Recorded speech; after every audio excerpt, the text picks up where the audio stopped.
నమస్తే, నేను Vamshi. Welcome to I news.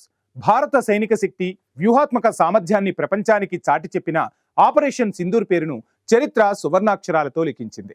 Pahalgam ఉగ్రదాడికి ప్రతీకారంగా మే 7వ తేదీ రాత్రి భారత సైన్యం పాకిస్తాన్లోని ఉగ్రవాద శిబిరాలపై 24 ఖచ్చితమైన దాడులను ప్రారంభించింది. ఈ దాడుల్లో మన స్వదేశీ Pinaka multi barrel rocket launcher 120 కిలోమీటర్ల దూరంలో ఉన్న ఉగ్రవాద స్థావరాలను కేవలం నిమిషాల్లోనే ధ్వంసం చేసింది.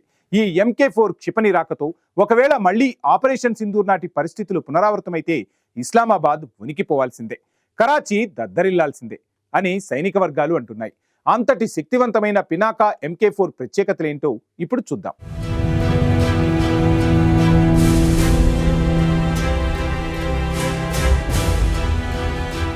ఆపరేషన్ సింధూర్ భారత సైనిక చరిత్రలో అత్యంత కీలకమైన క్షణమది. 2025 ఏప్రిల్ 22న పహల్గామ్ లో జరిగిన ఉగ్రదాడిలో 26 మంది అమాయక ప్రజలు మృత్యువాత పడ్డారు. దీంతో భారతదేశం మే 7, 8 తేదీల మధ్య రాత్రి పాకిస్తాన్ లోని 9 ఉగ్రవాద శిబిరాలపై ప్రతీకార దాడి చేసింది. దాడి జరిగిన ప్రదేశాలు 5 పాకిస్తాన్ ఆక్రమిత కశ్మీర్ లో, 4 పాకిస్తాన్ పంజాబ్ ప్రావిన్స్ లో ఉన్నాయి. ఈ దాడిలో పినాకా MK3 వేరియంట్, బ్రహ్మోస్ క్షిపణి, రాఫెల్ జెట్లు పెర్చ్ తో కలిసి 24 దాడులు చేశాయి. పినాకా ఒక బ్యాటరీ కేవలం 44 సెకండ్లలో 72 రాకెట్లను ప్రయోగించి కొన్ని వేల మీటర్ల విస్తీర్ణాన్ని ధ్వంసం చేయగలిగింది. ఈ దాడిలో మురాట్కే, సియాల్కోట్, జకోబాద్ శిబిరాలు ధ్వంసమయ్యాయి. IC-814 హైజాకింగ్, పుల్వామా పేలుళ్లకు కారణమైన వారితో సహా 100 మందికి పైగా ఉగ్రవాదులు ఈ దాడిలో మృత్యువాత పడ్డారు. ఈ దాడులకు పాకిస్తాన్ డ్రోన్లు, క్షిపణులతో ప్రతీకార దాడులు చేసిన భారతదేశం S-400 integrated counter drone grids Pinaka క్షిపణులతో వాటిని సక్సెస్ఫుల్ గా అడ్డుకోగలిగింది. ఈ దాడి తర్వాత భారత్ పాకిస్తాన్ తో సింధు జల ఒప్పందాన్ని కూడా రద్దు చేసింది. పినాకాను 1986లో రష్యన్ గ్రాడ్ స్మెర్చ్ స్థానంలో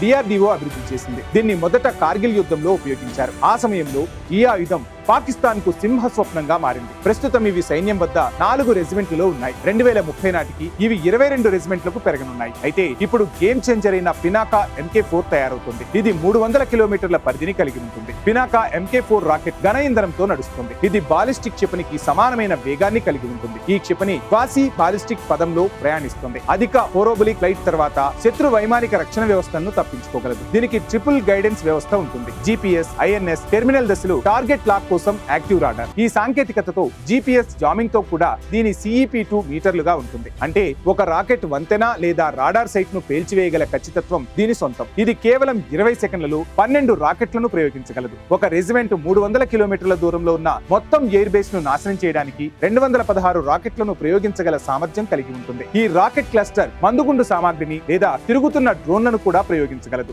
MK4 రాకెట్ ధర 4 నుంచి 5 కోట్లు కాగా, బ్రహ్మోస్ క్షిపణి ధర 15 నుంచి 20 కోట్లు, అంటే 25% ఖర్చుతో 4 రెట్లు విధ్వంసాన్ని సృష్టించగలదు. శాస్త్రీయంగా ఈ MK4 ఫిరంగి వ్యూహాత్మక బాలిస్టిక్ క్షిపణుల మధ్య అంతరాన్ని తగ్గిస్తుంది. బ్రాండ్ అనుకరణల ప్రకారం MK4 భారతదేశం డీప్ స్ట్రైక్ సామర్థ్యాన్ని 3 రెట్లు పెంచుతుంది. ఇది చైనా సరిహద్దులో 300 కిలోమీటర్ల పరిధిలోని టిబెట్ లోని వైమానిక స్థావరాలను, క్షిపణి స్థావరాలను లక్ష్యంగా చేసుకోగలదు. ఇది అధిక ఎత్తులో కార్యకలాపాలకు అద్భుతమైనదిగా పనిచేస్తుంది. పాకిస్తాన్ సరిహద్దులో ఆపరేషన్ సింధూర్ దాడి లాంటిదే, కానీ 5 రెట్లు లోతుగా నిర్వహించేందుకు వీలు కల్పిస్తుంది. తీర ప్రాంత రక్షణలు అండమాన్ లో మోహరిస్తే శత్రు నావిక దళాలను 300 కిలోమీటర్ల దూరంలో ముంచివేయగలదు. ఈ సాంకేతికతపై ఫ్రాన్స్ వంటి దేశాలు కూడా ఎగుమతి కోసం ఆసక్తిగా చూస్తున్నాయి.